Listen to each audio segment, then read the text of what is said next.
As the king and queen leave the thrones and head for the exit of Westminster Abbey of the coronation ceremony, you'll see that everyone bows and curtsies to the king, and no one moves a limb, a muscle, when Camilla passes. The Sandringham winter banquet was supposed to be one of those private royal evenings that disappeared quietly behind locked doors.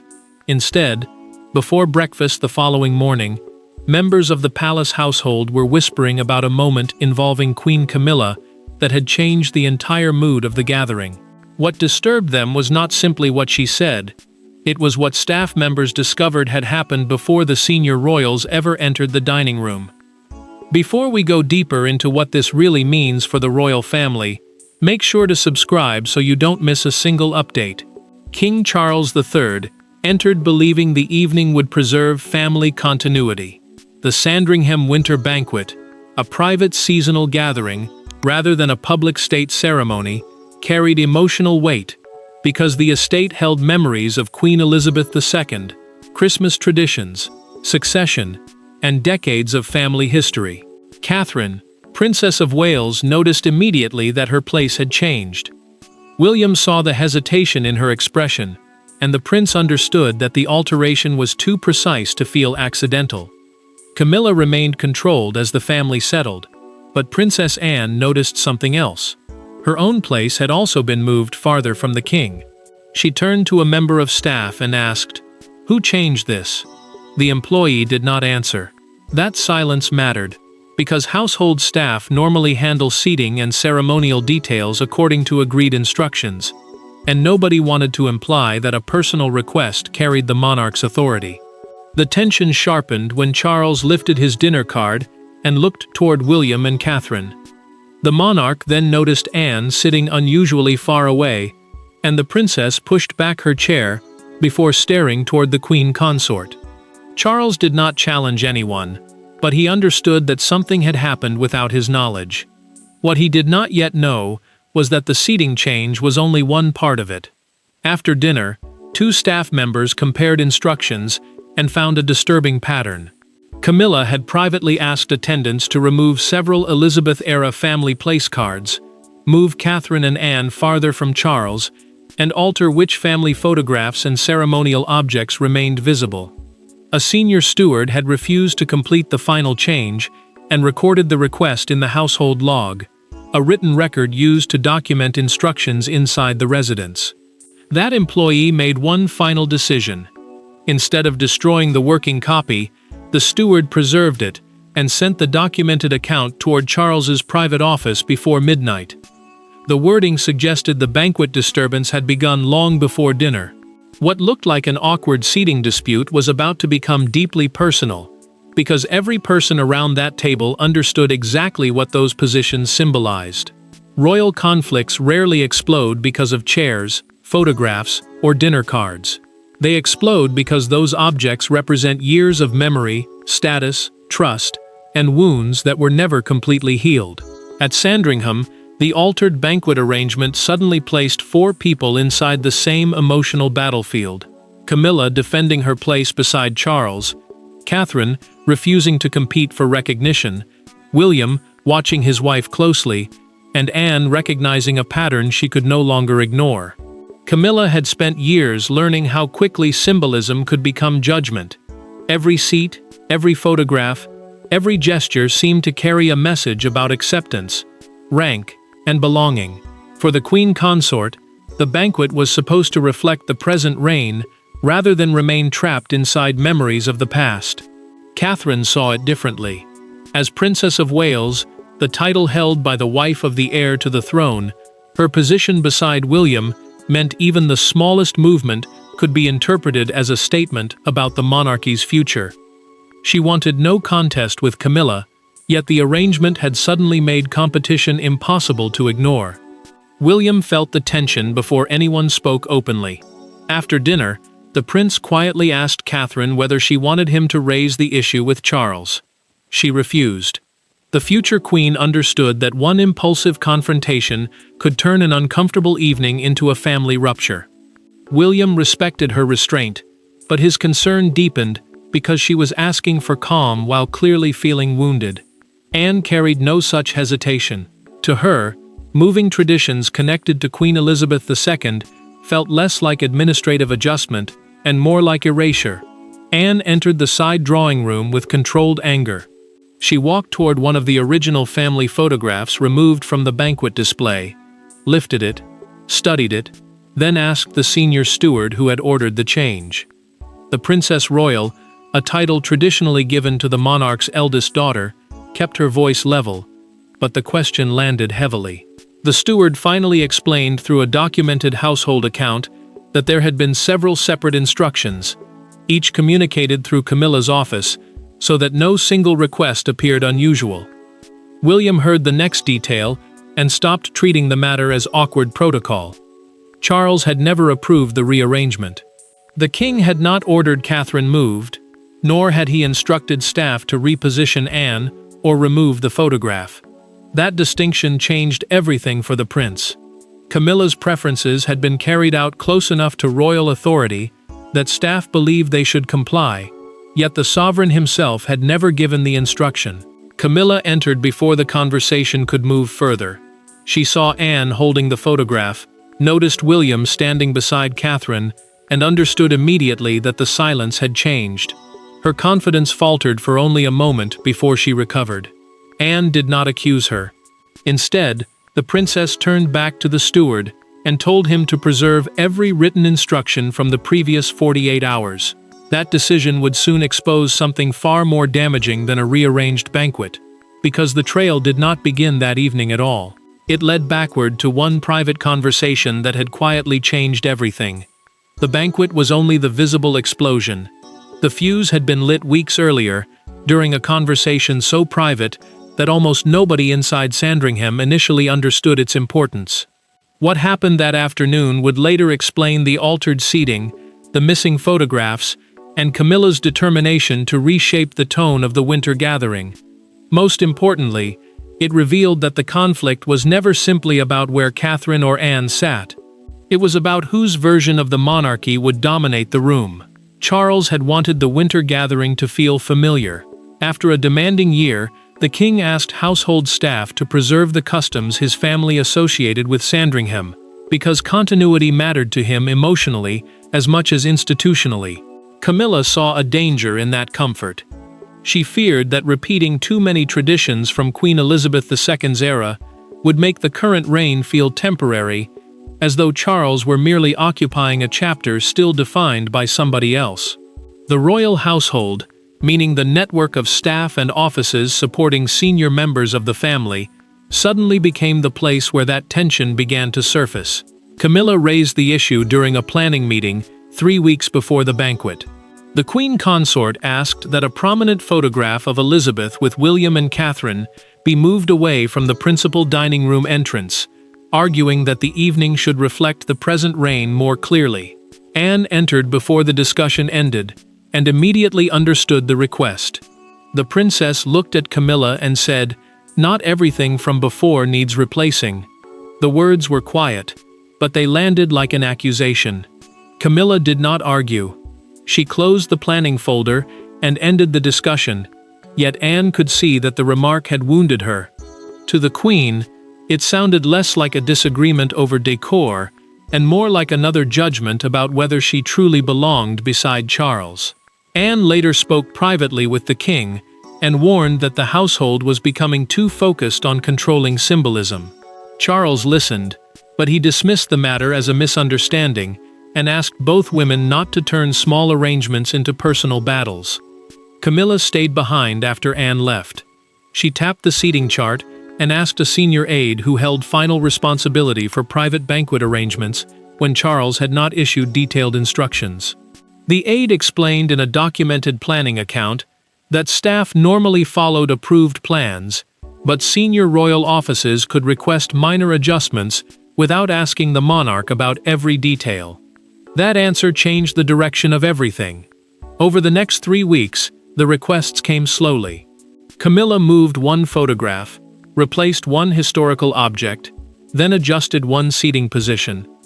Each change looked harmless on its own. Together, they formed the pattern Anne had feared. Now the preserved staff records placed that library conversation beside the later Banquet instructions. William had enough to demand an answer, and when he finally entered the room with Anne and Camilla together, whispered suspicion became a confrontation nobody could soften. The most dangerous royal confrontations are not necessarily the loudest.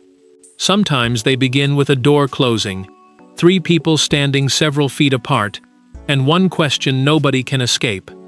By the morning after the banquet, William had seen enough of the staff record to understand that the changes were deliberate. Anne wanted accountability.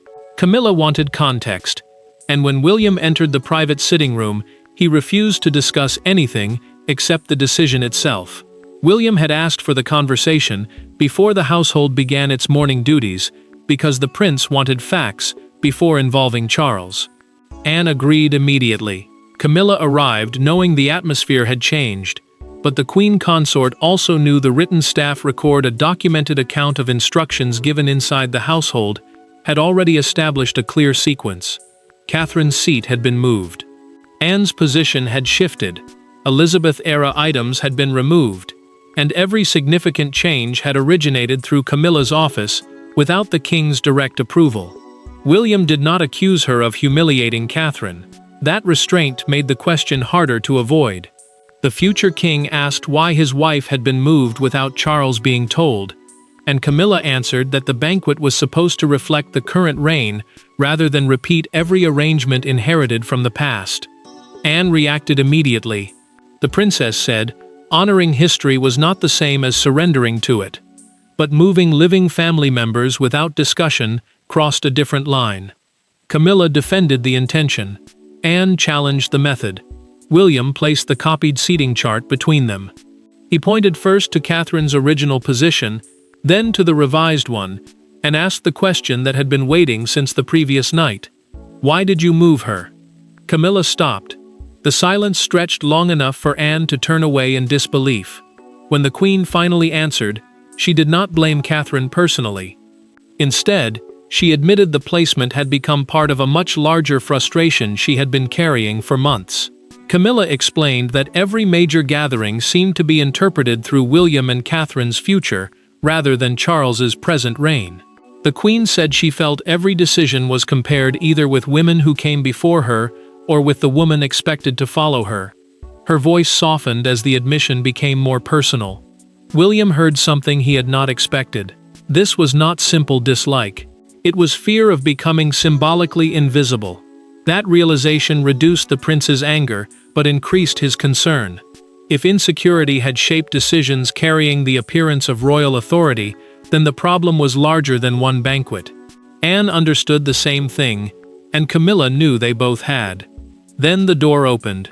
Charles entered, saw the seating chart, heard enough to understand what was being discussed, and realized decisions had been made in his name without his knowledge. Camilla had finally explained the emotion behind the banquet changes, but Charles was about to decide whether emotion could justify using the authority surrounding his household. Charles did not enter the room as a husband rushing to defend his wife, or as a monarch preparing to punish somebody.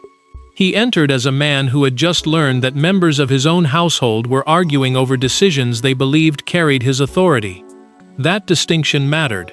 For the first time since the banquet began unraveling, the central question was no longer what Camilla intended. It was who actually possessed the right to make those decisions. Charles understood the danger immediately. Inside the royal household, private arrangements can be delegated, but anything presented as reflecting the sovereign's wishes ultimately depends on the monarch's consent. If staff could no longer tell the difference between Camilla's personal preference and the king's formal instruction, then a family disagreement could quietly become an institutional command. William saw the seriousness in his father's expression. Anne did too. Nobody interrupted when the monarch turned toward his wife. Charles asked Camilla one simple question. Why had she not spoken to him? The queen consort looked defensive before she finally admitted she believed he would dismiss the issue as too small to matter. That answer hurt him more than anger would have. The king told her that protecting his reign did not mean protecting him from conversations he might find uncomfortable. Camilla insisted she had been trying to stop the household from becoming emotionally trapped in the past. Charles answered that preserving the present could never justify creating tension with his son or his sister. Charles picked up the altered seating chart and folded it once. He placed it back on the table, then instructed the household secretary that the original Sandringham arrangements should be restored for future family gatherings, unless he personally approved a change. The household secretary, the senior official responsible for coordinating instructions across the royal residence, understood the order immediately. Anne remained silent, while William watched his father draw a line that had been missing from the entire dispute. Charles went further. He ordered a review of how requests from individual royal offices reached central staff, so that no personal instruction could casually appear to carry sovereign authority. William expected the monarch to condemn Camilla directly, but that never came. Instead, the king separated motive from method. He acknowledged that her fear of being overshadowed was real, while making equally clear that the procedure she used had crossed a boundary. Camilla said nothing after that. She understood she had not been rejected, stripped of status, or humiliated before the family. But she had lost something quieter and more important: the informal freedom that had allowed those banquet changes to happen without challenge. Charles had stopped the confrontation from becoming a family war, but his solution carried an unmistakable message. Within hours, that new boundary would spread through the household, and Camilla would feel its consequences the moment she returned to her office. Nothing dramatic was announced, no title disappeared, no public statement condemned anyone. Yet by lunchtime, Camilla could feel that something inside Sandringham had changed. Requests that once moved effortlessly through the household were now being checked. Staff members who previously acted immediately were asking for confirmation. The consequences were quiet, administrative, almost invisible from outside, but to somebody accustomed to reading the smallest movements of palace life, the difference was impossible to miss. Camilla understood exactly what Charles had ordered, even if the king had refused to call it punishment. Staff were now required to distinguish between her personal preferences and instructions carrying the sovereign's authority, meaning decisions formally treated as the monarch's wishes. The distinction sounded technical, but its emotional effect was immediate. William and Catherine stepped away from the dispute rather than pressing their advantage. Catherine specifically told her staff not to celebrate the outcome, because turning Camilla's embarrassment into a victory would deepen the family divide. William agreed. The prince wanted boundaries, not humiliation. Camilla felt the change anyway. Later that day, the queen consort asked for a minor adjustment to the following evening's private sitting room arrangements. A longtime staff member hesitated before answering, "I'll just confirm that first." She stopped. No accusation followed, but none was needed. The new rule was already operating. What Charles saw as procedural clarity felt to her like a public loss of trust inside the very household where she had spent years trying to prove she belonged. Charles felt the strain too. The king remained sympathetic to his wife's fear of being overshadowed, yet frustration kept returning, because the entire crisis could have been avoided through one direct conversation. He had protected Camilla from a personal condemnation while still restricting the freedom she had used. That balance satisfied no one completely, least of all the monarch himself. He knew the family had avoided an explosion, but the silence replacing it carried its own pain. Camilla then learned something she had not expected. Anne had instructed staff, through a documented household request, not to circulate the preserved records beyond those directly involved. The princess had been furious, but she did not want the queen publicly humiliated. Catherine had independently sent the same message through William. She believed that turning the dispute into competing royal camps would damage Charles more than anyone. Camilla absorbed that quietly. Alone later, she removed the banquet program from her handbag and studied the handwritten seating corrections that had started everything. Then she tore the page in half. Not in anger, in exhaustion. That evening, Catherine arrived at Camilla's door without William, Charles, Anne, or a single aide beside her. After 2 days of arguments conducted through titles, staff records, and family loyalties, the turning point had finally arrived. Two women were about to speak without anyone else in the room. By the time Catherine entered Camilla's private sitting room, nearly everybody else had already spoken for them. William had defended boundaries. Anne had defended memory. Charles had defended the authority of the crown. Palace staff had defended procedure. Yet the two women whose positions had become symbolic of the entire dispute had barely exchanged a meaningful sentence. With no aides present and no husbands beside them, Catherine finally asked Camilla what she had been unable to ask across the banquet table. Catherine did not arrive as the Princess of Wales demanding an apology. She came because she wanted to know whether the altered seating revealed something deeper between them. The title she carried, the position traditionally held by the wife of the heir to the throne, meant almost every gesture around her could be interpreted as a signal about the monarchy's future. Camilla understood that pressure from the opposite side. The Queen Consort admitted that public attention always seemed to move toward the next generation, and she described that feeling not as anger, but exhaustion. Catherine listened before answering. She told Camilla that being constantly described as the future was not always a privilege. It could turn an ordinary dinner, a handshake, even a place at a table, into a contest she had never asked to enter. The future queen said she did not want to compete with Charles or his wife for emotional attention. Camilla absorbed that quietly, because the words challenged the fear that had shaped her decisions from the beginning. Camilla finally admitted the part she had avoided saying aloud.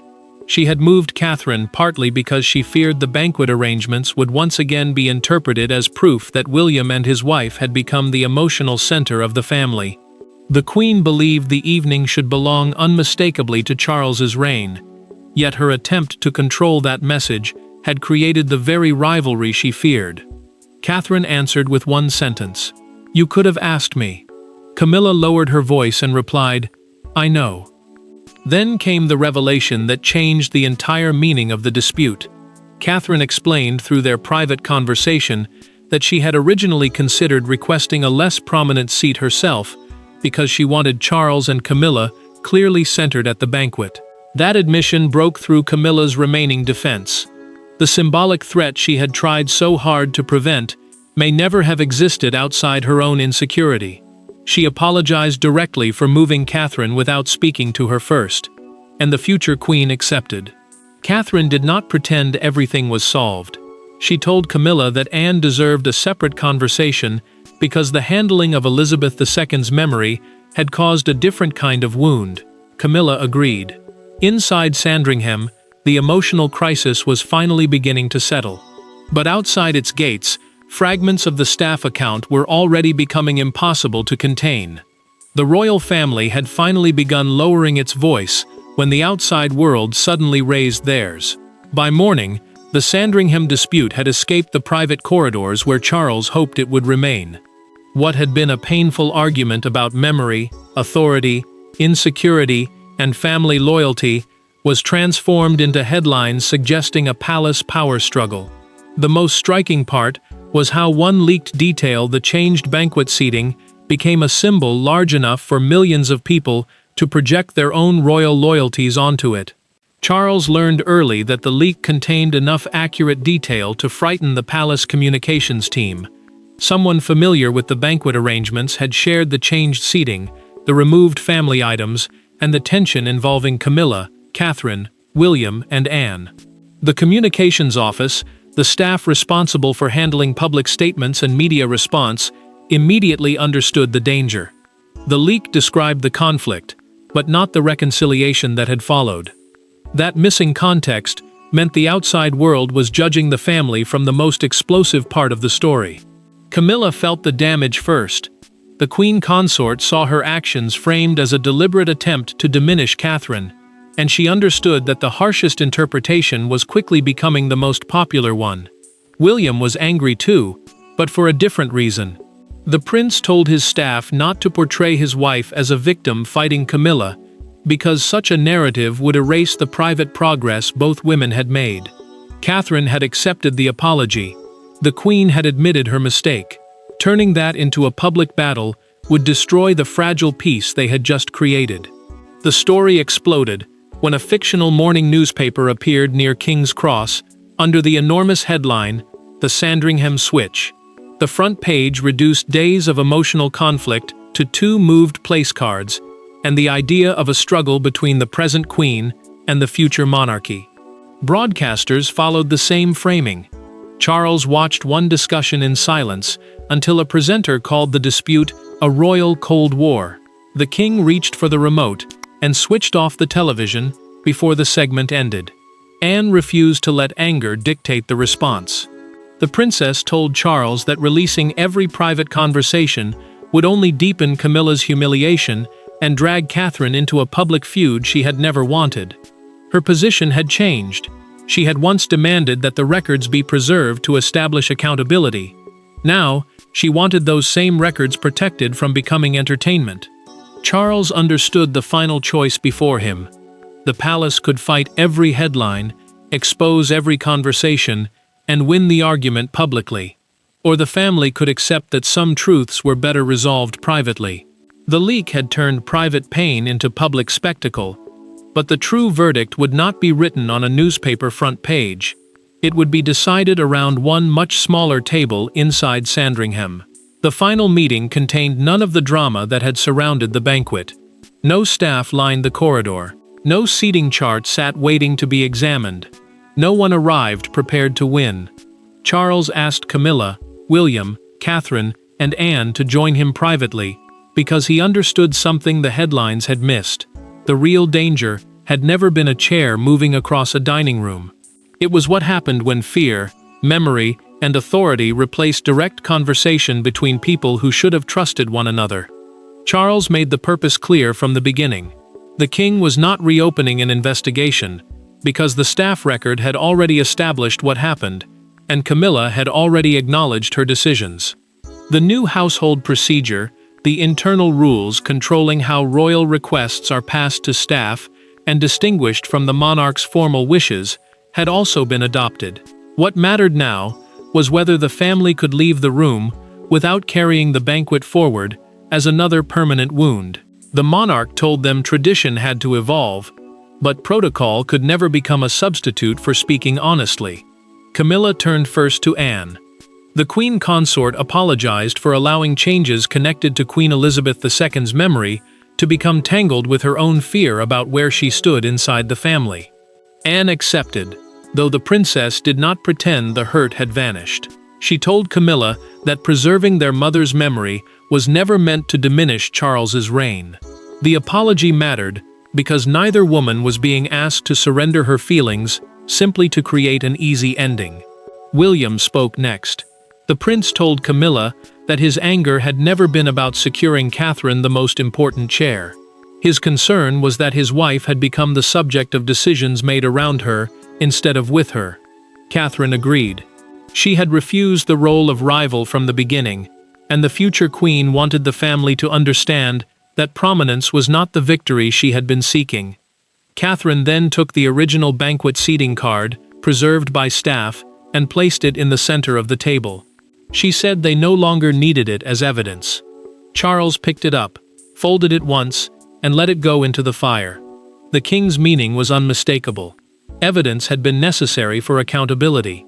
Keeping the grievance alive after accountability had been reached would only create another kind of damage. Camilla remained beside Charles, but the boundaries around household authority were now clearer. William and Catherine left without claiming triumph. Anne left knowing that protecting history did not require trapping the monarchy inside it. Nobody had truly won Sandringham. That was the point. The banquet exposed how easily insecurity could disguise itself as protocol, and how quickly private fear could borrow the weight of royal authority. Charles chose boundaries over punishment. Camilla confronted her insecurity. William chose protection without revenge. Catherine rejected rivalry. Anne defended memory without demanding humiliation. And in the end, the monarchy survived the moment, not because every wound disappeared, but because the family finally stopped using silence to protect them. Thanks for watching. Please don't forget to like and subscribe, and we will see you in next one.